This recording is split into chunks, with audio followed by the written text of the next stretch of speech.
우리 베레아 성도 여러분, 주님의 이름으로 환영합니다.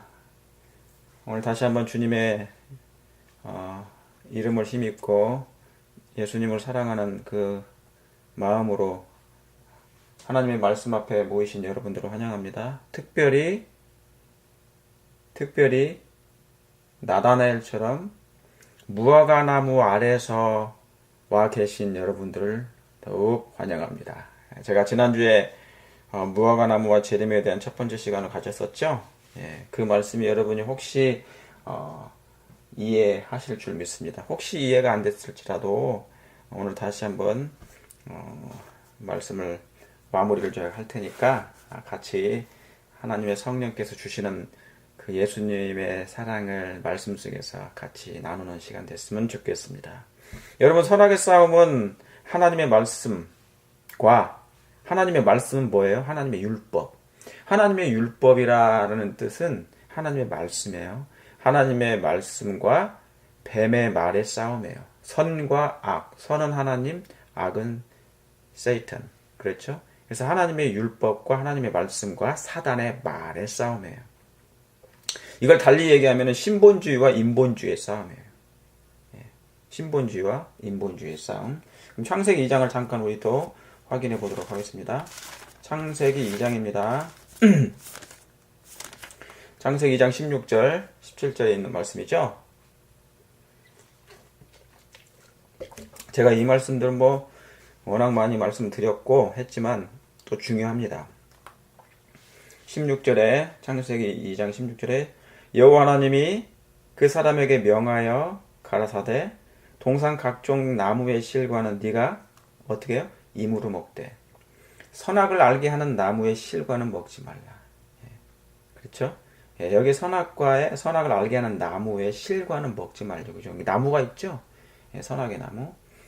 실과는 먹지 말라. 네가 먹는 날은 정령 죽으리라. 그런 것입니다.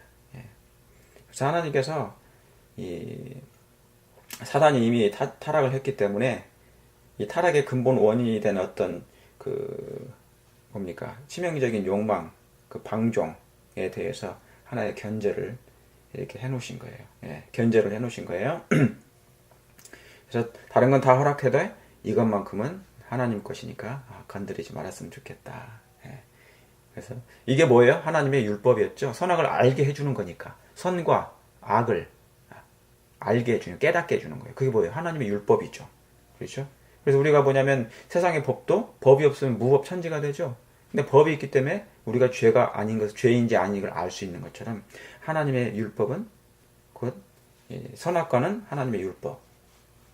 그래서 이거 선악을 알게 해주는 거예요. 근데 이게 뭐라고요? 하나님의 말씀이라고요. 자, 그래서 창세기 2장의 16절, 17절에 있는 말씀은 하나님의 뭐예요? 이게 바로 뭐냐면 신본주의라고 생각하시면 돼요. 그럼 창세기 3장은 뭐냐? 인본주의예요. 창세기 3장 4절 보세요. 4절 5절. 뱀이 여자에게 이르되 너희가 결코 죽지 아니하리라. 너희가 그것을 뭐하는 날에는? 먹는 날에는. 아까 하나님이 뭐라고 그랬어요? 하나님께서는 네가 그것을 먹는 날에는 정령 죽으려 했는데 이 뱀은 뭐라고 그래요? 너희가 그것을 먹는 날에는 너희 눈이 뭐 한다고요? 죽는다고요? 아니면 밝는다고요? 밝아진다고. 그래서 누구처럼 된다고? 하나님과 같이 돼요. 선악을 알 줄을 하나님이 아심이라 그랬어요. 자, 그래서 이 먹는 날에는, 그렇죠? 하나님께서 이것은 허락지 않은 건데 그들의 유익을 위해서 그러니까 선악과를 이제 뱀이 따먹고 있었던 거죠. 그죠? 실과를 먹고 있었죠. 이걸 뭐라고 그랬습니까? 제가 옛날에 기억나십니까?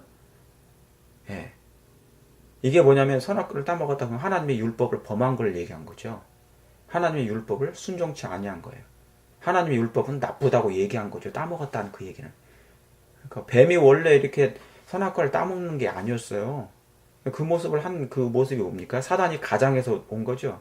자, 사단의 변장술 대단합니다. 창세로부터 변장술은 시작됐죠. 그러니까 마지막 끝날까지 그 변장술은 변함없습니까? 변함이 없어요. 그러나 천의 얼굴을 가지고 그는 수많은 사람들을 유혹하지만 그의 본질은 뭡니까? 뱀이에요. 뱀의 원본은 사단이고 가장 아름다운 뱀을 사용한 것이죠. 사람을 유혹할 때 사단이 영혼들을 유혹할 때는 흉악한 뱀이 아니에요. 항상 뭘로 등장한다고요? 감미롭고 아름답고 부드러운 뱀처럼 나타나요. 그 당시에 가장 아름다운 동물이 뱀이었으니까. 그러니까 뭡니까? 누가 뿅 가는 거예요? 하와가 뿅 가는 그 여자가. 창조물 중에 피조물 중에 가장 아름다운 게 하와였는데, 여자였는데, 그 여자도 누구한테는 간 거예요? 뱀한테는 간 것입니다. 그만큼 놀라운 것이죠. 그러니까 뱀이 만들어낸 그 인본주의. 자, 여기 창세기 3장은 뭡니까? 인본주의. 창세기 2장은 신본주의. 네가 선악을 알게 하는 나무는 네가 먹지 말라. 먹는 날에는 정령. 그런데 여기 사단은 뭐라고 그랬다고요? 뱀이 여자에게 네가 이것을 먹는 날에는 뭐같이? 하나님같이. 그래서 사단이 주장하는 것과 하나님이 주장하는 것은 전혀 다릅니다. 신본주의와 인본주의. 자, 앞으로 뭡니까? 인공지능이 이제 대세죠? 앞으로는 인공지능이 뭐냐면 결국 인본주의의 절정을 보는 거예요. 이게 뭡니까? 마치 이제 하나님과 같이 되는 어떤 역사가 되는 거죠. 인간이 창조물을 하는 것이고. 그래서 창세기 2장은 하나님의 말씀, 율법. 이것은 뭡니까? 생명과죠. 이것은 마르지 않는 샘이 되죠. 그것은 에덴 자체가 돼요. 마르지 않는 샘, 그건 에덴이죠. 기쁨, 행복이 항상 있어. 그리고 불문법입니까? 불문법이에요. 창세기 2장까지는. 1장, 2장은. 그 당연히 거긴 뭡니까? 사랑이죠. 이 사랑은 불편함이 없죠. 불편하지가 않아요. 부담도 없어요. 너무 자연스러우니까. 왜? 마음속에 있는 법이니까. 마음속에 있는 하나님의 이 율법이니까. 그렇죠. 신본주의가 뭐예요? 몸에 새겨져 있어요. 바로 이분은 누구십니까? 그리스도입니다. 예수님께서 그렇게 해놓으셨잖아요. 그죠? 이게 바로 자연스러운 것. 낯설지 않은 것. 자, 그런데 창세기 3장은 드디어 이제 뱀의 말을 듣는 순간 뱀의 말은 생명이 아니고 이제 생명과가 아니고 사망과. 자, 창세기 3장은 이제 사망과요. 사단이 뱀이 제공해 주는 것인 전부 다 뭡니까? 사망과. 그건 뭡니까? 마르지 않는 샘이 아니라 영원히 말라 비틀어지는 우물이 되는 것이에요. 그래서 광야가 되는 것이죠. 사랑 대신에 뭡니까? 창세기 2장은 사랑의 법, 사랑의 말씀인데, 사랑의 율법인데, 이건 뭐예요? 사랑에 완전히 빠져버린. 그럼 멸망해. 증오죠, 증오. 미움. 다 그런 거, 다 섞여 있는 거예요. 사단의 정신이 다 섞여 있는 거예요. 사단. 그래서 창세기 2장에 있는 그 선악과 그 하나님의 말씀은, 하나님의 율법은 그리스도다. 근데 여기 창세기 3장은 사단. 사단의 정신. 이게 이제 사단의 정신, 우상을 만드는 거죠. 그래서 여기는 인본주의의 원본이 되는 거예요. 인본주의 원조가 되는 것입니다. 그래서 이것은 이제 이 마지막 대로 이제 연결이 돼요. 자, 그러면 창세기 6장을 한번 보시겠습니다. 창세기 6장. 지금 사실은 우리가 창세기 3장의 그 시대 뱀이 준 그것을 먹는 이후부터 선악과를 율법을 따먹었죠. 범죄했죠. 하나님의 율법은 뭐라고요? 나쁘다고. 하나님의 율법은 순종해봐야 별별 없어. 순종할 수도 없어. 하나님의 품성은 사랑도 아니야. 그게 뭐예요? 전부 다 인본주의예요. 하나님을 의지하지 아니하니까 생기는 것이 뭐예요? 자신을 의지하고 자신의 힘과 능력과 지혜대로 하는 거죠. 그 자기의 의를 쫓는 거예요. 스스로 자기의 의를 쫓다. 자기를 믿는다. 그게 전부 다 뭡니까? 인본주의예요. 인본주의. 자, 그러면 창세기 6장이 뭡니까? 창세기 6장이 창조된 후에 벌써 멸망이 와요. 창조가 된 지가 언젠데 벌써 멸망이 오냐고요. 창조 후 1600 몇 년 만에 드디어 이제 노홍수가 때가 다가오는데, 창세기 6장 3절 보세요. 여호와께서 가라사대 나의 신이 영원히 사람과 함께 하지 아니하리니 뭡니까? 이는 그들이 뭐가 됨이라? 육체가 됨이라. 그러나 그들의 날은 120년이 되리라 하시니라. 그래서 사실은 이 땅에 수명이 아무리 길어도 120년을 넘지 못할 가능성이 있습니다. 뭐 149살까지 산 사람도 있대요. 그런데 그 사는 게 더 힘들어. 이 땅에서 죄 가운데 사는 것은 더 고통스러운 거예요. 그러니까 그걸 사단이 원하는 거죠. 예. 여러분 시어머니하고 사는 게 영원히 사는 게 좋아요? 아니면 그냥 시어머니하고 안 사는 게 나아? 시어머니하고 좋은 시어머니면 상관없는데 시어머니하고 영원히 같이 살려면 그게 지옥이고 그게 고통스러운 거예요. 예. 그렇죠. 이제 막 일병이 병장하고 영원히 산다고 생각해 보세요. 얼마나 괴로워요. 그럼 못 사는 거예요. 사단이 그런 식으로 원하는 거죠. 그래서 하나님께서 그냥 잠드는 게 좋겠다. 그렇게 얘기한 것입니다. 그래서 이게 뭐냐면 창세기 6장은 창조된 지 벌써 1600년이 넘었는데 벌써 멸망이 오는 거죠. 세상이. 왜 그래요? 여호와께서 가라 나의 신이 영원히 사람과 함께 하지 아니하리. 그러니까 뭡니까? 2절에도 보면은 하나님의 아들들이 사람의 딸들을 보고 그랬잖아요. 예, 사람의 딸들을 보고 인본주의가 이제 뭡니까? 예. 다시 말하면 신본주의가 인본주의에 삼킨바 되는 거예요. 하나님의 아들들이 사람의 딸들과 함께 하더니 그들이 뭡니까? 하나님을 떠나버려요. 그러니까 뭡니까? 그러니까 인본주의가 신본주의에 삼켜버리는 거예요. 그러니까 신본주의의 정신은 그리스도인들이 뭡니까? 인본주의에 하나님을 안 믿는 사람들에게 삼킨 바 돼버리는 것이죠. 마치 우는 사자가처럼 삼킬 자를 찾는다는 그런 정신에 사단에게 그렇게 돼버린 것입니다. 그래서 인본주의의 절정은 결국 멸망이다. 그런 뜻입니다. 그래서 뭐예요? 노아 홍수가 온 거예요. 인본주의, 하나님을 떠난, 신본주의를 떠난, 하나님의 율법을 떠난, 하나님의 말씀을 떠난 인본주의의 절정은 멸망이다. 그런 것입니다. 그런데 하나님께서 멸망 직전에 뭐를 한다고요? 예, 은혜를 주셔요. 그들에게 구원의 방주를 주시는 거죠. 그게 14절이에요. 너는 잣나무로 너를 위하여 뭐를 짓대? 방주를 짓대. 그렇죠? 너는 잣나무로 너를 위하여, 하나님께서 for us, 우리를 위하여, 여러분을 위하여. 여러분 하나님은 사랑의 하나님이시니까 여러분 사랑이라는 것은 품성이 사랑이잖아요. 사랑은 죽는 것을 원치 않아요. 죽는 것은 견디지 못해. 멸망하는 것을 뭐예요? 멸망하는 것을 고통스러워서 견디지 못하는 거예요. 예. 그럼 품성하고 안 맞아요. 사랑의 품성과 멸망하는 뭡니까? 조화가 안 이루어지잖아요. 예. 그러니까 너무너무 견디지 못해. 아파서 힘들고, 가슴이 애이고, 가슴이 막 메이고, 가슴이 찢어지고.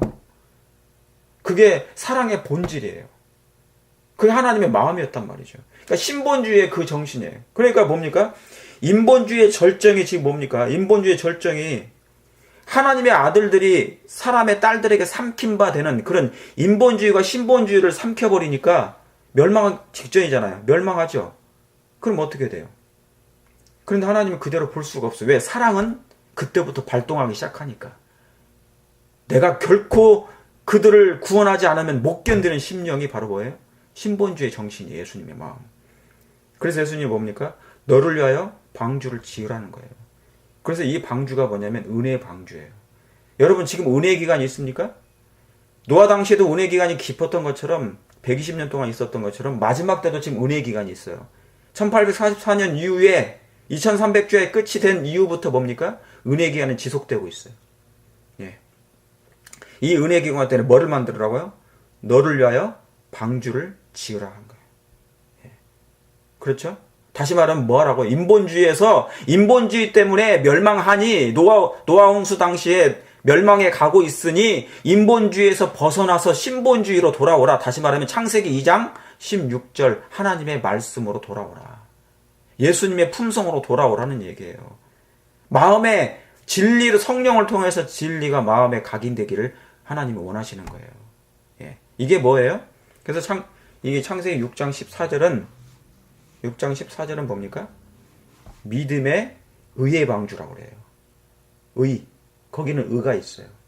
예. 하나님께서 내가 너희들이 멸망당하는 것을 나는 원치 않다. 내가 눈 뜨고 볼 수가 없다. 내가 죽으면 죽었지 너희들은 내가 그냥 볼 수가 없다. 멸망당하는 거. 사단이 너희들을 다 뭐예요? 예. 멸망시키는 그 자체는 나는 견딜 수가 없다. 내 생명을 다 바쳐서라도 내가 너희를 구원할 거다. 그게 뭐예요? 구원의 방주예요. 그게 신본주의 마음입니다. 근데 세상은 뭡니까? 세상은 예, 결국 뭐를 택해버려요? 예, 인본주의를 택하죠. 그래서 결국 뭡니까? 그 방주에 들어온 사람들이 몇 명이라고요? 몇 명의 8명이지만 가족이에요, 가족. 가족만 들어온 거예요. 한 가정. 얼마나 심각합니까? 한 가정만 들어왔어요. 120년 동안 복음을 전했는데. 그러니까 뭡니까? 그 인본주의가 얼마나 뱀의 말이 인간의 마음에 들어왔을 때 하나님의 품성을 오해하고 하나님의 율법은 지킬 필요도 없고 하나님의 말씀은 생명력이 없다는 것이 그게 더 믿겨지는 시대가 된 거죠. 그러니까 뭡니까? 아무리 설명을 해도 그 은혜의 방주라는 그 자체가 의미가 없는 거예요. 믿음을 상실한 채. 믿음 없이는 방주에 못 들어가요. 마지막 때도 마찬가지예요. 믿음으로 말미암아 방주에 들어가는 거예요. 왜요? 이 방주를 어디에서 졌습니까? 산에다가. 그리고 어디입니까? 그 당시는 비가 안 왔으니까 믿어지지가 않는 것입니다. 비로 멸망당하는, 비가 내려와서 세상을 멸망한다니까. 그걸 믿지를 않는 거예요. 마지막 때로 그렇습니까? 세상에 불로 한번 멸망당하니 불로 세상을 하나님께서 죄를 소멸한다고 말씀하셨는데 그 말씀을 믿어야 합니다. 안 믿어요. 그러니까 뭡니까? 예수님 안에 불 속에서는 오직 누가 있어야 되는데 다니엘서 3장에 풀목불 7배나 뜨거운 그 바벨론의 풀목불 속에 그 불 속에 이제 들어간단 말이에요. 이 세상에 이 지구가 들어갈 거예요. 그런데 거기에 누가 계셔요? 예수님이 계시거든요. 근데 그걸 믿어야 안 믿어요? 안 믿어요. 나중에는 뭡니까? 믿음을 완전히 상실한 때가 되는 거예요. 인본주의의 절정. 지금 노아홍수 때처럼 한 가정만 구원받고 다 뭐예요? 인본주의를 선택했어요. 의의 옷을 벗어 던지는 세상이 된 것처럼 마지막 때 똑같이 재현되는 것입니다. 자, 그러면 북방 이스라엘 멸망의 이유가 뭔지 한번 보세요. 왕하, 열왕기 하 한번 보세요. 열왕기 하. 열왕기 하.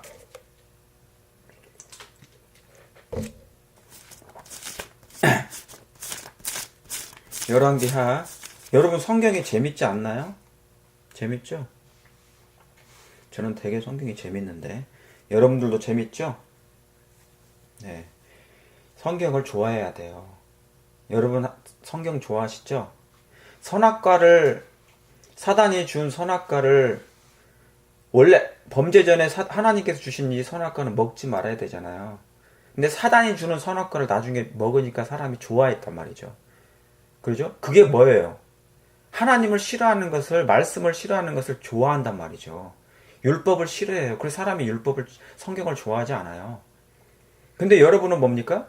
사실은 하나님의 말씀을 좋아하니까 비정상이거든요. 그러니까 사단이 가장 미워하는 상태. 그러니까 여러분들을 사단이 미워하죠. 저와 여러분들 미워해요. 말씀 좋아하는 사람 사단이 미워해요. 그런데 마지막 때가 되니까 하나님께서 여러분들을 뭡니까? 보호하실 거예요. 보호하실 거라고. 자, 북방 이스라엘이 멸망한 이유가 열왕기하 17장.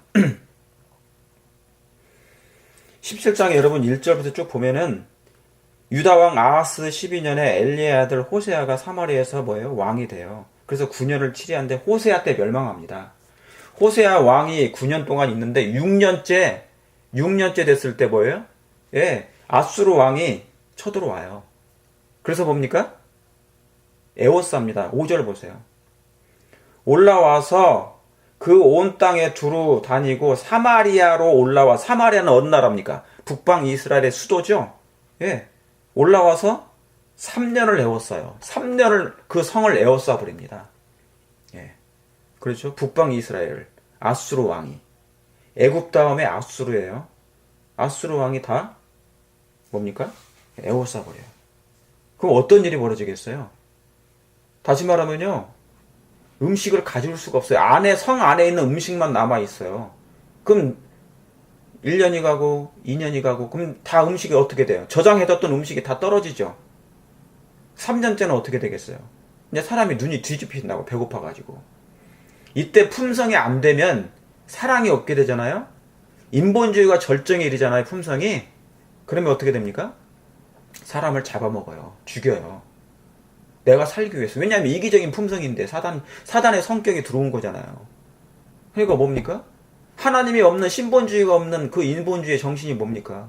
내가 살고 봐야 돼. 남은 죽든지 말든지. 그래서 자식까지 죽인 거예요. 자식을 배고파서 삶아 먹잖아요. 자식의 고기를. 자녀의 고기를 먹는다는 말이 그 말씀에. 예, 그런 일이 벌어지는 것입니다. 여러분, 이것은 하나의 예언이에요. 미래에 나타날 예언. 앞으로 한 번 더 에워쌉니까? 에워싸요. 이 세상을 다시 한번 뭡니까? 인본주의 세상이 하나님의 백성들을 에워싼다고요. 에워싸요. 이 에워싸는 게 뭐예요? 1월 시험령이거든요. 여러분, 1월 시험령을 우리가 느낌이 지금 없어서 그러는데, 그때 와보면 이제 그게 뭔지를 알게 돼요. 그러나 우리는 미리 말씀을 통해서 이것을 이제 아는 것이죠. 준비하는 거예요. 그때 어떻게 될 것인가? 내가 신본주의로 남아있을 것인가? 인본주의로 남아있을 것인가? 인본주의로 남아있으면, 인간적이면 사랑도 없고 동정도 없고 남이 죽는 거 상관없고 뭐 그런 거 있어요. 전부 남이 배고픈 건 나와 상관없는 일이에요. 다 그렇게 돼요. 인본주의는. 그게 마태복음 25장이죠. 염소와 양과 염소를 나누는 거. 예. 9장이에요. 여러분이 정말 하나님을 사랑하면 여러분의 주변에 있는 이웃을 사랑하시기 바랍니다. 특별히 가난한 사람들. 그 사람들에 대한 애정과 그 사람들의 불쌍히 여기지 않고, 그리고 차로 돌아다니실 때 그런 사람들이 있으면 그냥 지나치지 마세요. 예수님 믿는 사람은 그게 행동으로 나타나는 거잖아요. 그게 하나님께 영광을 돌리라. 그게 뭐예요? 셋째 천사의 기별이 뭡니까? 하나님께 영광을 돌리라는 게 뭐예요? 하나님을 두려워하며 그에게 영광을 돌리라는 게 뭐냐면, 내 생애 속에서 하나님의 품성을 그 사람들에게 나타내 주는 거잖아요. 그런데 그것을 보고도 그냥 지나친다? 그건 뭡니까? 누가복음 10장에 있는 레위인과 제사장이에요. 레위인은 뭡니까? 성소에서 일하는 사람들이죠. 제사장은 그 당시에 성소에서 일하는 사람들이에요. 그럼 오늘날로 그걸 말하면 뭡니까? 제사장과 레위인은 누구예요?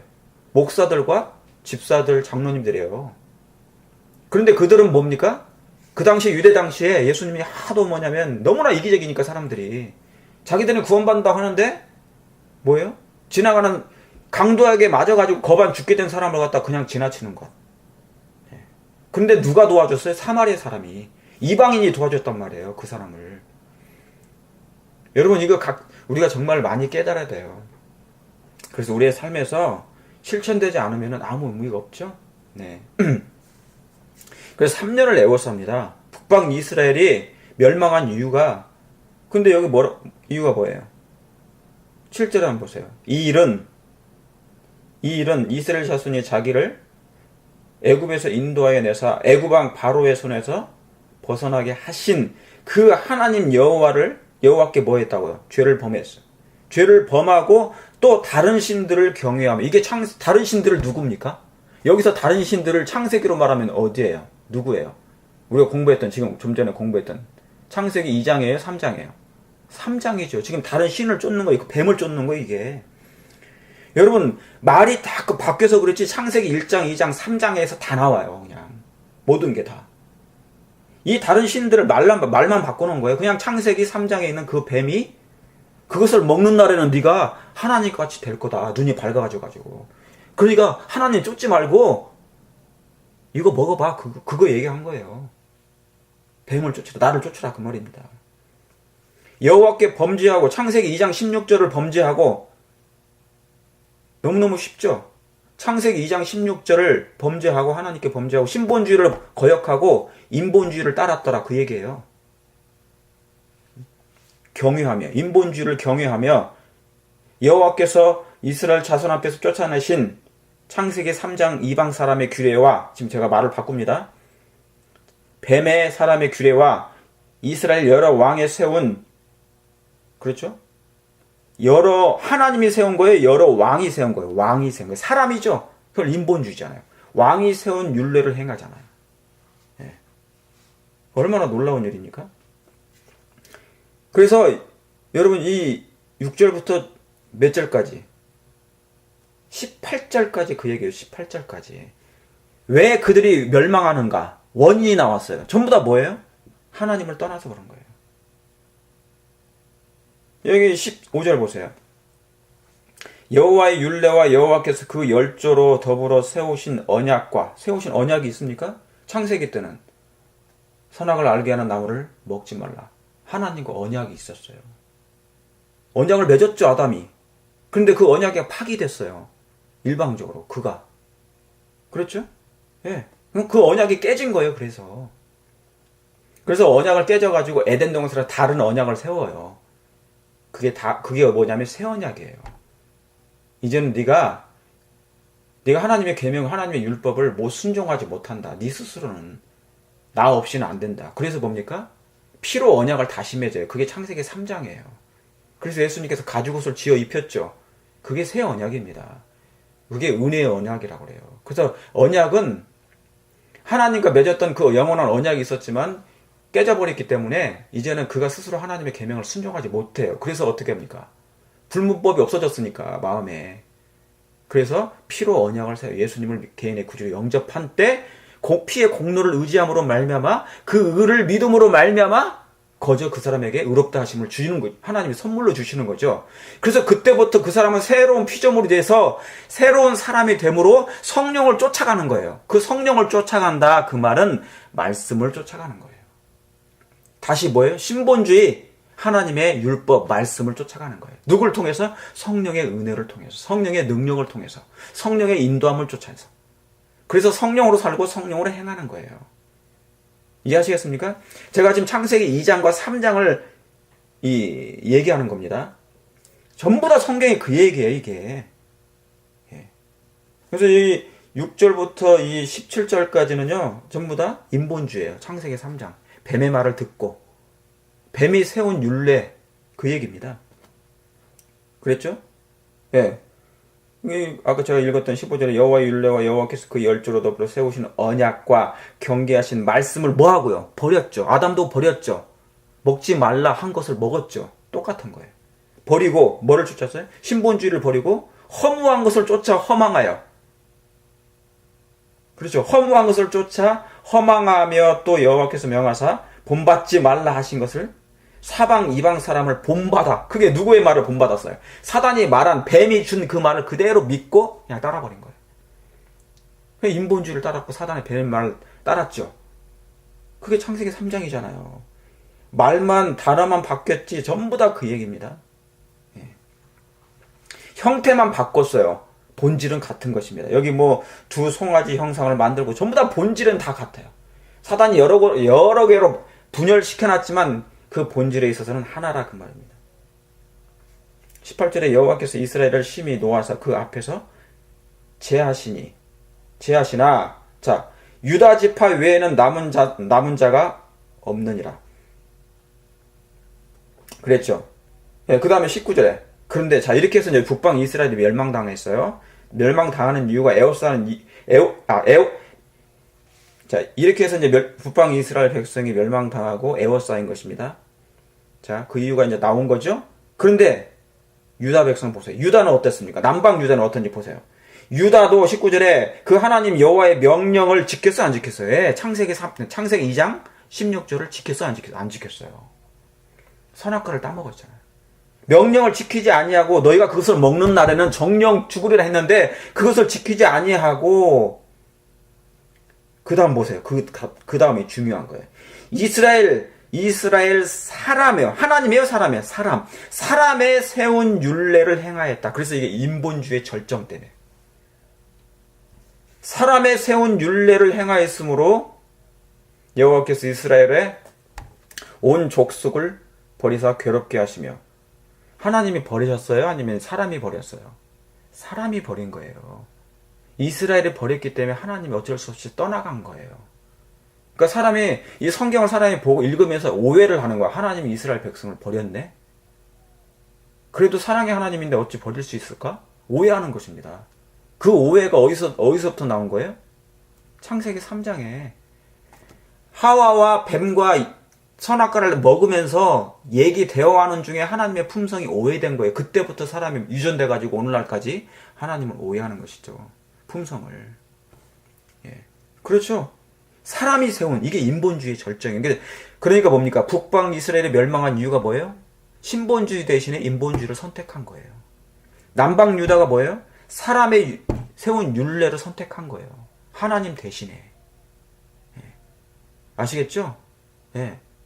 너희를 위해서 방주를 하라고 했는데, 방주에 들어가라고 했는데, 방주를 지으라 했는데 그것도 안 짓고, 신본주의로 돌아오라 했는데 신본주의로 돌아오지도 않고, 이게 탕자 얘기잖아요. 하나님께 아버지께로 돌아오리라. 아버지는 그래도 나를 사랑하시지. 근데 그들의 마음이 뭡니까? 아버지에 대한 사랑을 모르니까 돌아올 마음이 없는 거예요. 예. 그래서 하나님 대신에 사람을 숭배한 거. 신본주의가 아닌 인본주의의 절정. 그래서 이게 창세기 3장, 2장과 3장에 이게 뭡니까? 선악과의 전쟁입니다. 이게 바로 그 싸움이에요. 자, 이 내용을 한 말씀으로 표현한 곳이 있는데, 마가복음 거기다 써놓으세요. 19절 옆에다가 마가복음 보세요. 마가복음 7장. 마가복음 7장에 찾으셨습니까? 네. 마가복음 7장 6절부터 7절, 8절 보겠습니다. 네. 가라사대 이사야가 너희 외식하는 자에 대하여 잘 예언하였도다. 기록하였으되 이 백성이 입술로는 나를 존경하되 뭐는요? 마음은 내게서 멀도다. 하나님은 입술을 봐요? 아니면 마음을 보세요? 마음을 보시죠. 주여 주여 하는 자마다 다 천국에 들어갈 것이 아니요. 그랬죠? 내가 선지자 노릇하고 귀신을 쫓아냈는데 하나님은 내가 너를 도저히 모른다 그랬잖아요. 예. 여러분, 사람은 입으로는 사랑한다 할 수 있지만 마음으로는 사랑하지 않을 수 있어요. 그렇죠? 그러니까 입 따로 마음 따로. 사단은 그래서 뭡니까? 입을 주장해요. 하나님은 어디를 주장해요? 신본주의는 마음을 주장해요. 이해하시겠습니까? 예. 그래서 하나님은 중심을 보시는 거예요. 너의 심중으로 보시는 거라고 합니다. 그런 말씀 있죠? 예. 사울은 그래서 사울 왕은 있잖아요. 키가 커요. 준수하죠. 그런데 하나님은 중심을 보시느니라 그랬어요. 중심. 이 백성이 입술로는 나를 존경하되 마음은 내게서 멀도다. 그러니까 이스라엘 백성, 유대인들은 뭡니까? 그 당시 유대인들은 입만 살았어. 예, 입만 살았어. 입술로는 항상 존경하니까. 근데 어디는요? 마음은 멀었어요. 그러니까 뭡니까? 마음이 안 되니까 예수님을 잡아 죽인 거예요. 왜요? 마음은 여전히 누구 거니까? 창세기 3장에 인본주의니까. 예. 그래서 아니 감히 내가 나한테 그런 얘기를 해? 왜요? 너희 눈이 밝아 하나님처럼 된다고 그러잖아요. 하나님처럼 된다는 것은 사람이 교만하다는 거잖아요. 그렇죠? 감이라는 얘기가 나온 거예요. 내가 나이가 몇인데 젊은 애가 나한테 지금 책망하고 그래? 뭐 그런 말 함부로 하지 마. 그런 거 있잖아. 싸울 때 있죠. 한국 사람은 싸울 때 꼭 나이를 들먹거리잖아. 그죠? 예. 그래서 유대인들도 그랬어요. 네가 나이가 50도 안 됐는데 어쩌고저쩌고 막 그 말씀 나오지 않습니까? 요한복음에. 예. 네가 아브라함을 아느냐? 나이가 50밖에 안 된 게? 아니, 30도 안 됐는데? 막 그런 얘기 하지 않습니까? 입술로는 나를 존경하되 마음은 내게서 멀도다. 자, 7절에 그런데 이거 뭐라고 나옵니까? 사람의 계몽으로 나오죠. 인본주의의 절정이에요. 노아 당시에 뭡니까? 세상이 멸망한 이유가 인본주의 절정 때문에. 사람의 계명으로 교훈을 삼아 가르치니 나를 헛되이 경배하는도다. 그러니까 인본주의 때문에 신본주의가 인기가 없었죠. 예수님 당시에. 예수님이 와도 그분에 대해서 뭡니까? 먹고 배부른 까닭에 예수님께 나왔지 실질적인 예수님을 구주로는 영접하지 않았어요. 예. 그럼 8절 너희가 제가 이제 다른 말로 바꿔봅니다. 창세기 2장과 3장 너희가 창세기 2장 16절은 버리고 창세기 3장 5절은 선택하는도다. 그 얘기예요. 사람의 유전은 지키느니라. 이게 그 말입니다. 아시겠습니까? 그래서 뭡니까? 멸망하는 이유가 뭐라고요? 북방 이스라엘든 남방 유다이든 그 다음에 뭡니까? 노아 당시에 세상이 멸망한 이유가 뭐라고요? 예, 신본주의를 버리고 인본주의를 선택한 것. 하나님의 율법, 하나님의 말씀을 버리고 하나님의 품성, 사랑을 버리고 뭡니까? 예, 인본주의를 선택한 것. 사람의 계명을, 사람의 율례를 따라가는 것. 예, 그렇게 되는 것입니다. 그러면 결과는 예수님 당시에. 그러니까 뭡니까? 유대 당시에 신본주의는 딱 한 분밖에 없었어요. 예수님 한 분. 창세기 2장 16절이 그대로 내려오셨어요. 지상에. 인성을 취하시고. 근데 대부분의 유대인들이 뭡니까? 창세기 3장 4, 5절이었거든요. 그러니까 어떻게 돼요? 그걸 이해를 못하는 거, 안 받아들이는 거죠. 그러니까 십자가에 못 박는 것이 그 결과였어요. 인본주의의 열매가 바로 그거였던 것입니다. 예수님을 죽이는 거예요. 버리는 것이 똑같은 것입니다. 자, 그러면 그 절정을 보세요. 현재 그 당시의 절정과 미래의 절정. 누가복음 23장 보세요. 누가복음 23장 18절 19절. 자, 찾으셨습니까? 네. 무리가 일제히 소리질러 가로되 이 사람을 없이 하고 누구를 달라고요? 네. 바라바를 우리에게 놓아 주소서 그랬어요. 그랬죠? 이 바라바는 성중에서 밀란을 일으키고 살인한 자예요.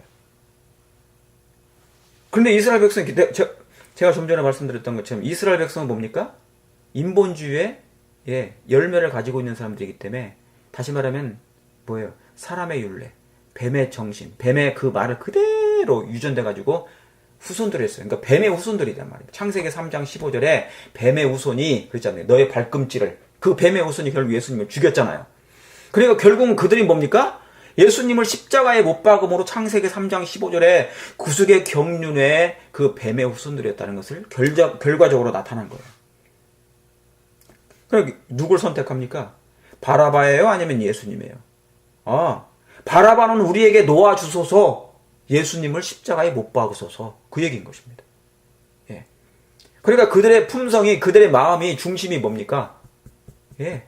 중심이 인본주의예요. 다시 말하면 창세기로 돌아가면 창세기 2장 16절에 하나님의 말씀, 율법이 없어요. 그건 사랑이죠. 아시겠습니까? 네. 그래서 사랑이 없고 율법이 없어요. 하나님의 말씀이 없고 뱀의 말만 있는 거예요. 뱀의 말. 뱀의 말씀은 아니에요. 뱀의 말. 거짓말. 미혹의 말. 기만의 말. 그것만 있는 거예요. 사람의 율례, 사람의 계명이 전부 다 거기에 속해요. 예. 결국 유다는 인본주의였기 때문에 신본주의를 버려요. 예. 은혜를 버렸고 그 의를 버렸어요. 가죽옷을 버렸어요. 입지 않았어요. 창세기 2장을 버렸어요. 사랑의 품성인 인본주의의 사단의 품성인 인본주의의 절정이 돼버린 거예요. 그게 누굽니까? 그게 바라바예요. 그러니까 바라바는 뭐냐면 대표자예요. 뭐를 대표하는 거냐면 사단의 품성을 대표하는 거예요. 사단의 품성을 대표하는 것이 바라바입니다. 그러니까 유대인들의 품성이 어떻게 됐기 때문에 품성이 사단을 대표했어요. 그러니까 그들은 누구를 선택했다고요? 예수님보다 바라바를 선택한 것입니다. 왜요? 왜 그렇습니까? 자기의 품성과 바라바의 품성이 같으니까. 사람은 낯선 것하고는 못 살아요. 익숙한 것하고 살게 돼 있어요. 선택하게 돼 있어요. 그러니까 뭡니까? 그 유대인들이 예수님하고는 예수님의 품성과는 낯설기 때문에 창세기 2장 16절하고는 낯설기 때문에 창세기 3장 4, 5절에 있는 뱀의 그 정신과 조화가 되는 거예요. 그래서 바라바를 선택한 거예요. 이해하시겠습니까? 예. 자, 이 일이 마지막 때도 재현되나요? 한 번 더 재현됩니다. 이 모든 일이. 그게 계시록 13장이에요.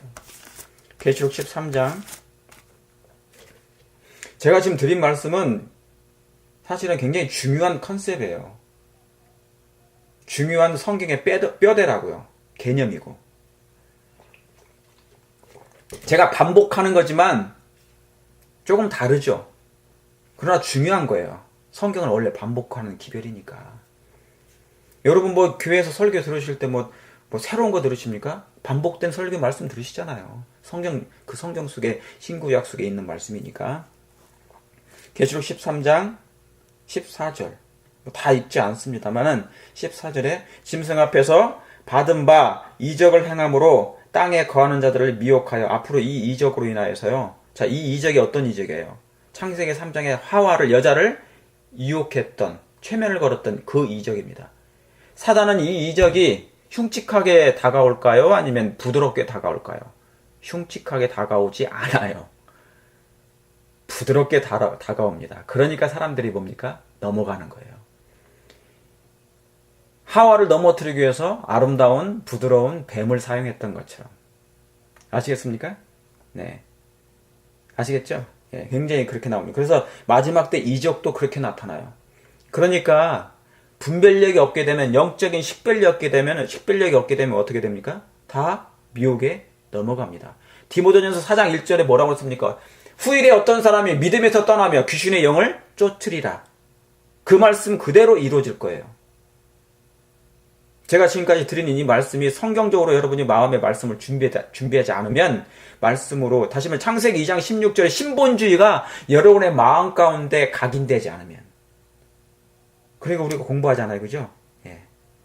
자, 뭡니까? 14절에 이적을 행함으로 땅에 거하는 자들을 미혹하여 땅에 거하는 자들에게, 자, 땅에 거하죠. 우리는 영적으로 하늘에 거해야 됩니다. 땅에 거하는 사람만 이 사단이 그렇게 해요. 이르기를 칼에 상하였다가 살아난 짐승을 위하여 뭐를 만들라고요? 우상을 만들라. 그래서 뭐냐면 이 계시록 13장은 창세기 3장의 뱀의 장이에요. 인본주의 장이에요. 인본주의 절정이 뭡니까? 사람의 우상을 만들어요. 짐승의 우상이 뭡니까? 짐승의 우상이 뭐예요? 여기 로마 교회잖아요. 그죠? 그죠? 그 짐승 사람이지 않습니까? 결국 사람의 율례로 사람의 계명을 만들어서 사람의 계명을 마음을 얻고 너희가 나를 헛되이 경배하는도다. 그 말씀이 마가복음 7장하고도 연결되는 것입니다. 거기 옆에다가 마가복음 7장도 써놓으세요. 아까 읽었던 거 같이 이렇게 해놓으시면 됩니다. 막 7장 8절에 있는 말씀이 연결되는 것이에요. 그 다 같은 사상이에요. 예. 그래서 인본주의의 이제 이것은 뭡니까? 옛날에는 하와를 할 때는 강요하지 않았어요. 그냥 유혹만 했어요. 그런데 이때는 뭐예요? 이제 하나 더 붙어요. 이게 강요예요. 그래서 짐승의 우상을 만들어서 억지로 강요합니다. 그걸 경배하라고. 그렇죠. 이제 강요가 붙으니까 뭡니까? 이제 사단이 뭐예요? 그 자기의 때가 다 됐기 때문에 그런 거예요. 예. 그래서 사람이 이 화가 나면 혈압이 오르면 그 절정이 되면 뭡니까? 주먹이 나가죠. 그냥 그 상태예요, 이게. 예. 사단도 뭡니까? 제정신이 없는 거죠, 이제. 그래서 그렇게 죽이려고 하는 것입니다. 창세기 3장에 재등장하는 장이 바로 계시록 13장이에요. 예. 사단이 뱀을 이용했던 것처럼 사단이 짐승을 이용하는 것입니다. 마지막 때 그 사람을 이용하는 거예요. 그래서 짐승의 우상을 만들도록 이제 하는 거죠. 여러분, 이 짐승의 표를 받지 않을 신앙의 미천이 있으십니까? 예. 여러분은 분명히 가지고 계실 믿습니다. 신본주의가 인본주의를 삼킬 수 있도록 그리스도의 품성이, 그리스도의 사랑이, 하나님의 율법인 그 하나님의 말씀이 여러분의 마음에 사람의 계명이 아닌 하나님의 계명으로 사람의 계명을 밀어내는 우리가 됐으면 좋겠습니다. 자, 그러면은 무화과 나무와 재림이 무슨 연관이 있는지 제가 조금 더 살펴보도록 하겠습니다. 예, 여러분, 진리의 양파 껍질이 하나씩 더 벗겨지는 거예요, 지금. 예. 제가 한꺼풀 더 이제 벗깁니다. 자, 사사기 다시 한번 봅니다. 사사기 9장에 있는 말씀입니다. 지난주에 이어서 사사기 9장에 있는 말씀을 보시도록 하겠습니다. 예. 사사기 9장 찾으셨습니까? 빨리 보겠습니다. 자, 지난주에 했기 때문에 요약을 하는 거예요. 자, 사사기 9장 9절입니다. 10절. 나무들이 그 무화과 나무에게 이르되, 그랬죠? 무화과 나무에게 이르되 너는 와서 우리의 뭐가 되라? 왕이 되라 하매. 자, 11절에 무화과 나무가 그들에게 이르되 나의 뭐를요? 단 것 나의 아름다운 실과를 내가 어찌 버리고 가서 나무들에게 요동하리요 그랬습니다. 여러분, 아담이 지금 여기 무화과 나무가 나오죠. 이 말씀을 잘 기억하세요. 무화과 나무가 그들에게 나의 뭐예요? 무화과 나무는 단 것입니다. 맛이 달아요. 달고 아름다운 실과가 있어요. 아시겠죠? 이 무화과 나무가. 자, 아담이 범죄했을 때 그의 몸이 벗은 줄 알고 뭘로 입었습니까? 무화과 나무의 잎사귀를 해서 옷을 만들었습니다. 입었죠? 예. 그런데 하나님은, 예수님 뭐 하셨어요? 그 무화과 나무 잎사귀를 벗어 던지고 그 옷을 벗어 버리고 가죽옷을 지어 입히셨죠? 예. 자, 그런 싸움이에요. 인본주의와 신본주의의 싸움이라 그 말입니다. 자, 그런데 여러분이 하나 더 아실 게 있어요. 무화과 나무가 있지만 잎사귀도 있죠. 실과도 있고. 잎사귀는 영적인 지식입니다. 이론입니다. 사람의 이론도 되고요. 지식도 되고 논리도 되고 그걸 상징하는 거예요. 아시겠죠? 네. 자, 뭐라고요? 잎사귀는 이론, 지식, 논리. 여러분, 생명나무에 잎사귀도 있습니까? 네, 생명나무에 잎사귀가 있죠? 그러면 한번 잠깐 확인 좀 해볼게요. 여러분 혹시 모르실까봐 에스겔 49장 보시겠습니다. 에스겔 49장. 에스겔 49장에 참 죄송합니다. 47장이네 제가 47장 죄송합니다. 찾으셨습니까? 12절. 강 좌우가에는 각종 먹을 실과 나무가 자라서 그 잎이 시들지 아니하고 실과가 끊이지 아니하며 달마다 실과를 맺으리니 그 물이 성소로부터 나옴이라. 그 실과는 먹을 만하고, 그 다음 뭐예요? 그 잎사귀는 약재료가 되리라. 그래서 여러분, 저하고 저번에 작년에 이 말씀을 공부했죠? 그 잎사귀는 약재료가 되리라. 그런데 계시록 22장에 이 말씀이 뭐라고 해요? 생명나무의 잎사귀가 달마다 실과를 맺히고 그 잎사귀는 뭐예요? 치료하는 약재료라고 나옵니다. 거기는 계시록 22장에는 그랬죠. 그러니까 알고 보니까 이 잎사귀는 뭡니까? 생명나무의 강가에 나무들이 있는데 이 나무들은 뭐예요? 잎사귀예요. 그러니까 생명나무의 잎사귀가 있는데 이것은 약재료가 되는 것이죠. 여러분, 그러니까 잎사귀에는 약이 있어요. 약재료가 있어요. 그러면 성경상 이 잎사귀는 뭐냐? 제가 좀 전에 말씀드렸죠? 이 무화과 나무 잎사귀가 있는데 이론과 지식과 논리를 상징한다고요. 아시겠죠? 그런데 특별히 여기 있는 이 말씀 뭡니까? 단 것. 무화과 나무에서 나오는 것은 단 것이에요. 즉 하나님의 말씀을 상징하는 것입니다. 시편 119편 지난주에 공부했죠? 103절에 주의 말씀은 뭐라고 했습니까? 어찌 그리 단지요 그랬잖아요. 예. 기억나십니까? 주의 말씀의 맛이 내게 어찌 그리 단지요. 내 입에 뭐예요? 꿀보다 더하나이다. 여러분, 하나님의 말씀이 정말 꿀보다 더 맛있습니까? 네. 맛있어야 되죠. 하나님의 말씀이 달아야 돼. 정말 달죠. 이제 앞으로 가면 죄악이 더 이제 죄가 관영해지거든요. 죄가 더욱 증가하게 되면요. 이제 뭐냐면 말씀이 얼마나 더 달게 될 거예요. 누구한테만? 말씀을 사모하는 사람들한테는 더 말씀이 달게 될 거예요. 이 말씀이 밥보다 꿀보다 더 달게 될 거예요. 지금도 그렇습니까? 예, 이 말씀이 얼마나 단지 몰라. 예. 근데 오늘날 많은 사람들이 이 단 꿀맛을 뭐예요? 박한 식물처럼 쓰다고 그래요. 왜요? 그들은 뭐가 없으니까? 인본주의니까. 신본주의가 사라졌어요. 신본주의에 대해서 하나님의 말씀에 대해서 관심이 없어요. 영원한 생명에 대해서, 하늘 보좌에 대해서 관심이 없기 때문에 그런 것입니다. 아시겠죠? 예. 제가 지난주에도 말씀드렸죠. 이사야 5장 7절에 뭐라고 했습니까? 자, 그러면 이 나무는 뭘로 상징한다고요? 성경에서 나무는 누굴 상징한다? 실제적인 나무도 있지만 뭐예요? 하나의 다른 비유와 상징도 있다 그 말이죠.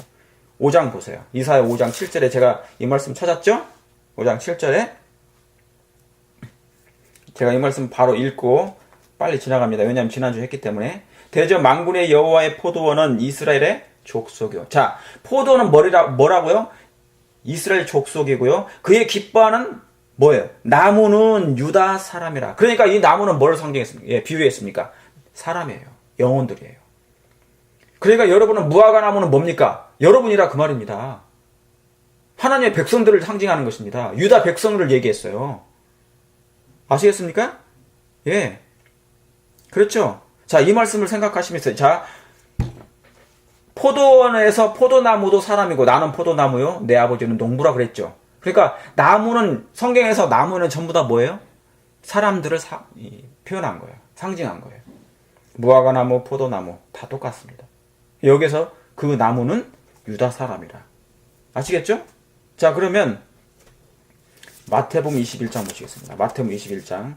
그 말씀을 생각하시면서 여러분이 지난주하고 같이 연결해서 이제 하는 거예요. 21장 18절 19절입니다.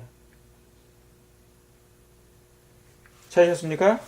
마태복음 21장 18절 19절 빨리 봐야 되겠습니다. 시간이 많이 지나서요. 자, 이른 아침에 성으로 들어오실새 시장하신지라 길가에서 한 무화과 나무를 보시고 그리로 가사 뭐를요? 뭐밖에 없다고 여기에 잎사귀 밖에 아무것도 얻지 못하시고. 이게 굉장히 중요한 말씀이에요.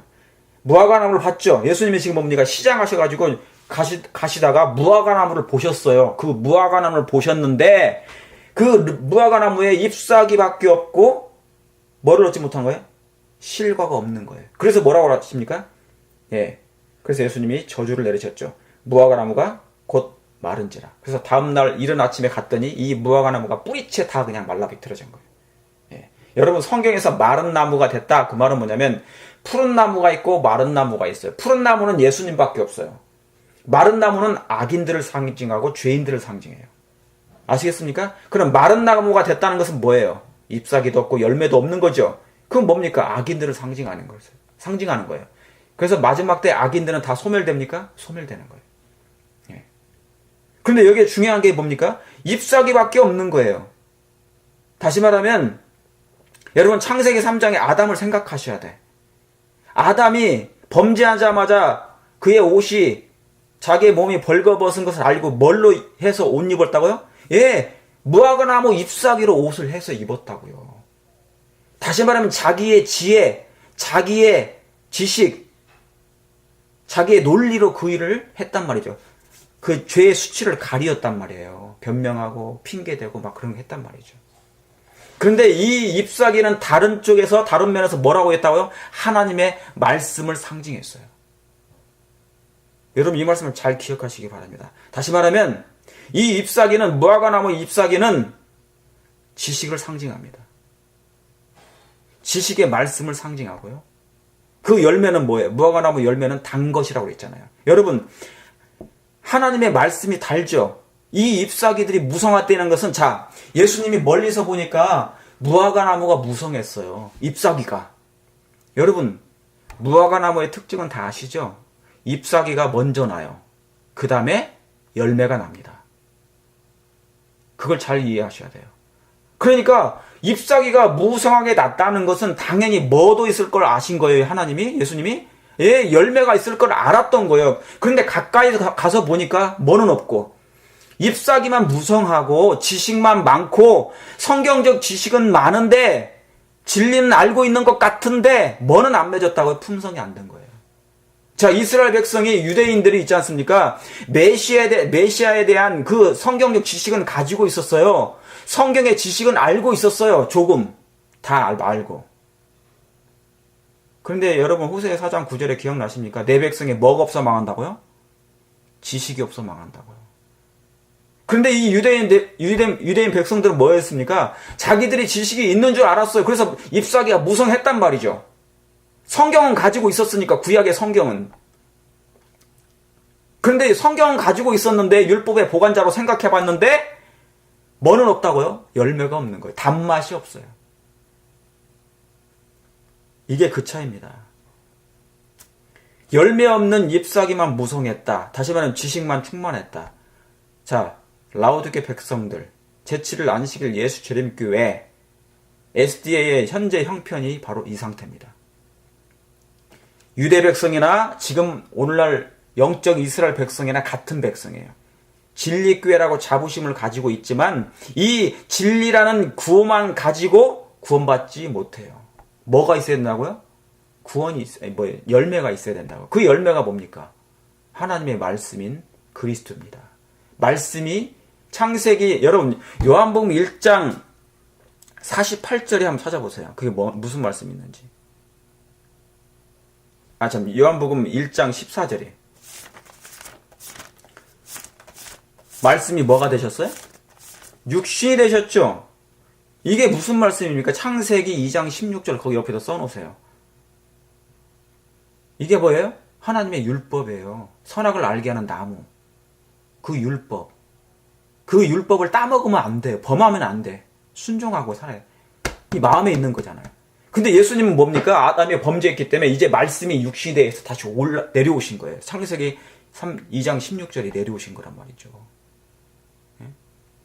아시겠죠? 그분은 마음에 두셨단 말이죠. 시편 40편 8절에 있는 말씀처럼 마음에 두셨단 말이에요. 이 말씀을. 이스라엘 백성 유대인들은 어디에 두고? 이브에다 두고. 너희들은 입으로 나를 섬기되 마음으로는 헛되이 경배한다고 그랬잖아요. 사람의 계명을 한다고 그러지 않습니까? 예. 말씀이 육신이 되는 것. 창세기 2장 16절이 바로 그 말씀이에요. 예. 그 말씀. 아시겠죠? 예. 자, 그러면 1장 18절 보세요. 48절. 48절에 지난주에 했던 거죠. 나다나엘이 가로되 어떻게 나를 아시나이까? 예수께서 대답하여 가로되 빌립이 너를 부르기 전에 네가 어디 아래 있었다고? 예, 무화과 나무 아래 있을 때 보았노라. 여러분 성경에 있잖아요. 성경 이사야 34장 16절에 보면 너희는 여호와의 책을 자세히 읽어보라. 이것들이 짝이 없는 것이 없고 그랬죠. 그 짝이 다 있어요, 없어요? 있어요. 성경은 뭡니까? 굵은 황금줄이 다 있다고 그랬어요. 창세로부터 계시록까지 다 빨주노초 파남 보이면 창세기에 빨간 줄이 있으면 빨간 점이 있으면 그 빨간 점이 계시록까지 가요. 그것을 뭡니까? 팔주노초 파남보가 다 숨겨진 이 보물찾기예요. 그게 있단 말이죠. 그러니까 여기 뭐 무화과 나무잖아요. 지금 무화과 나무 비유를 얘기한 거예요. 지금 계속. 왜 해필이면 다른 나무도 아니고 왜 나다나엘이 무화과 나무 아래에서 기도했을까? 이게 무화과 나무가 뭐라고 그랬어요? 잎사귀 전부 다 무화과 나무는 나의 단 것, 열매, 지식 그거잖아요. 하나님의 말씀. 다시 말하면 나다나엘은 성경 아래에서 기도하고 있었단 말이죠. 말씀을 연구하면서. 지금 여러분이 뭘 보고 가셔요? 성경 앞에 있죠. 그게 무화과 나무 아래에서 지금 뭐예요? 말씀을 보면서 기도하고 있는 거예요. 기도하는 장면이에요. 왜요? 이스라엘 백성은 무화과 나무 있는데 그 지식이 풍성했어요. 잎사귀가 무성했다는 것은 그들이 하나님의 율법을 알고 있었단 말이죠. 가지고 있었어요. 알고 있는지는 모르지만 제대로 깨닫지는 못했죠.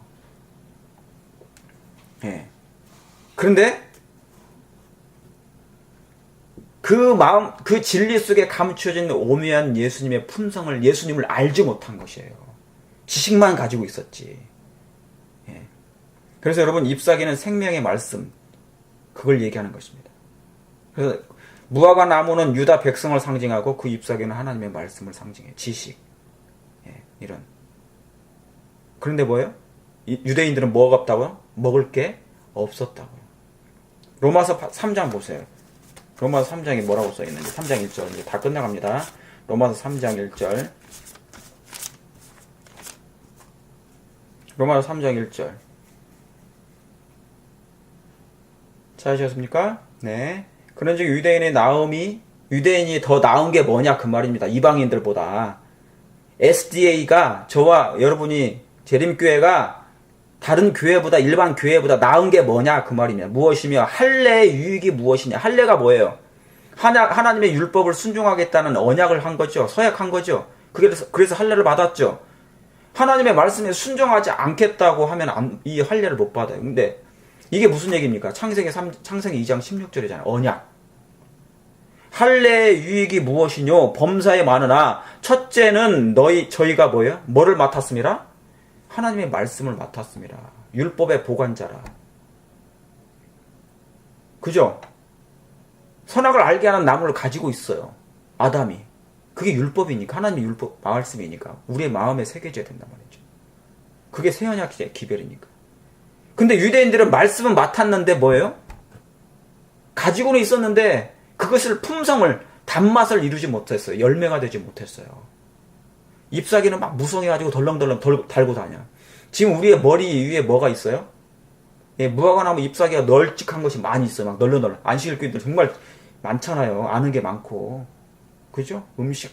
음식에 관련된 너무너무 막, 잎사귀들이 막, 교인들이 걸어 다니면 전부 다 뭐가 걸어 다니는 거예요? 막 잎사귀가 덜렁덜렁 하면서 막 걸어 다니는 거예요. 그 가까이 가서 말씀을 나눠보면, 얘기를 나눠보고 그러면 단맛이 있어 없어요? 있어야 되는데 예수님이 그것을 얻지를 못했다는 거예요. 열매를. 옛날 성질이 막 그냥 나와. 그런 거 있는 거예요. 예, 그런 거. 이 일을 성령을 통해서 우리가 예수님을 바라봄으로 성령께서는 말씀으로 가게 해요. 그 율법을, 말씀, 하나님의 말씀, 선악을 알게 하는 그 나무의 그 원본으로 소개하는 분이 성령이세요. 그분이 예수님이잖아요. 그러다 보면 변합니까? 변화돼요. 예, 예수님 바라보면. 예. 이해하시겠습니까? 예. 하나님의 말씀을 맡았는데 열매를 못 맺은 유대인들처럼 마지막 백성들도 그럴까? 두렵습니다. 그럴 수 있습니까? 예, 보세요 한번. 계시록 12장에 우리도 가지고 있는지 없는지. 계시록 12장 17절.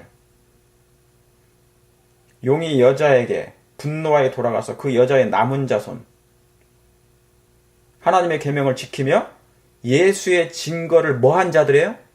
가진 자들이에요. 가진 자들로 더불어 싸워요. 이거 가지지 않으면 싸우지도 않아요. 사단은. 가진 자들로 더불어. 그러면 여러분 우리가 무화과나무 잎사귀가 많이 있어요. 그런데 뭐까지 있어야 돼요? 품성이 됐을 때 사단이, 용이 분노하여 가는 것입니다. 그럼 지금 핍박이 우리 제레미 교회에 핍박이 있어요 없어요? 핍박이 없죠. 안 가졌기 때문에 그런 거예요. 이게 하나님의 계명과 예수의 믿음을 온전히 가지지 못했어요. 아직 준비가 안 된 거예요. 그러니까 사단, 용이 분노하여 내려가지 않아요. 내려오지도 않고. 무슨 말씀 아시겠습니까? 계시록 14장 6절에도 그 말씀이 있지 않습니까? 가진 자, 뭘 가졌어요? 영원한 복음을 가졌더라.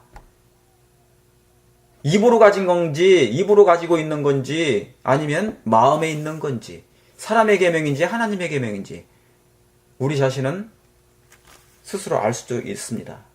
예. 자, 그럼 언제 예수님이 오시는지 한번 보시겠습니다. 마태복음 24장입니다.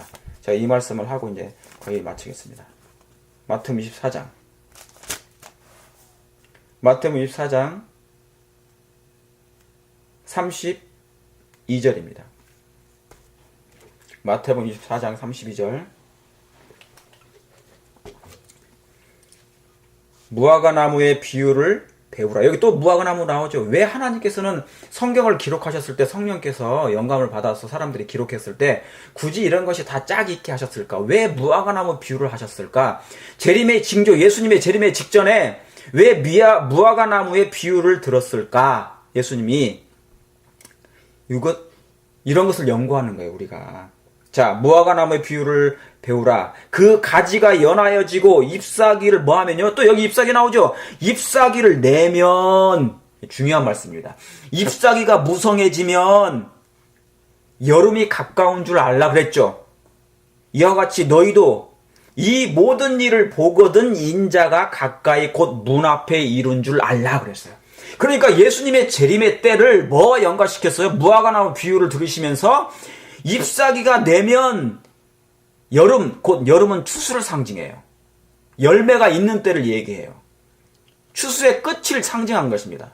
그러니까 무화과나무 잎사귀를 내면 여름이 가까운 줄 아니 세상에 다 됐다 그 말입니다. 예수님 오실 때가 다 된 것이다. 그러니까 저와 여러분은 무화과나무죠. 하나님의 백성들이죠. 이 무화과나무에 잎사귀가 나고 있단 말이죠. 그 가지가 연해지고 잎사귀를 내면, 만약에 잎사귀가 없다면 어쩔 수 없어요. 그러나 어떤 사람들은, 초신자들은 잎사귀가 무성치 않아요. 그러나 신앙을 오래 한 사람들은, 이 교회에서 신앙을 오래 하신 분들은 진리에 많은 진리를 깨닫고 있습니까? 성령께서 알려주셨어요? 예, 알려주셨어요. 그러면 이제 뭐까지 함께? 잎사귀가 무성하다는 것은, 잎사귀가 내었다는 것은 뭐가 분명히 있을 거니까, 가까이 가보면 열매가 있을 거니까, 사랑의 품성의 열매가 있을 거니까, 하나님의 영광을 드러낼 그 품성이 있을 거니까, 이때가 되면 뭐예요? 하나님의 형상의 재현됨으로 예수님이 곧 가까이 문 앞에 이룬 줄 알라 하신 것입니다. 자, 여러분, 예수님이 언제 오신다고요? 예, 여러분의 잎사귀, 무화과나무의 그 잎사귀가 진리를, 하나님을 아는 지식이 깨달아지고 이해되어지고 이제 마음에 새겨질 때, 그때예요. 그때 이제 뭡니까? 예수님이 곧 문 앞에 오시는 것입니다. 여러분 이해가 되셨습니까? 성경의 생명의 진리가 성령을 통해 마음에 깨달아지고 각인될 때, 하나님의 형상으로 회복되면 예수님이 곧 오시는 것입니다. 사랑하는 성도 여러분, 결국 말씀입니까? 결국 말씀이에요. 이 말씀은 곧 그리스도이시니라. 성령을 통하여 그리스도께서 여러분 안에 새겨지고 회복되고 각인되고 꼴지어져서 아름다운 단맛을 내는 영적인 무화과나무가 되시기를 간절히 바라면서 제가 오늘 여기서 마치겠습니다.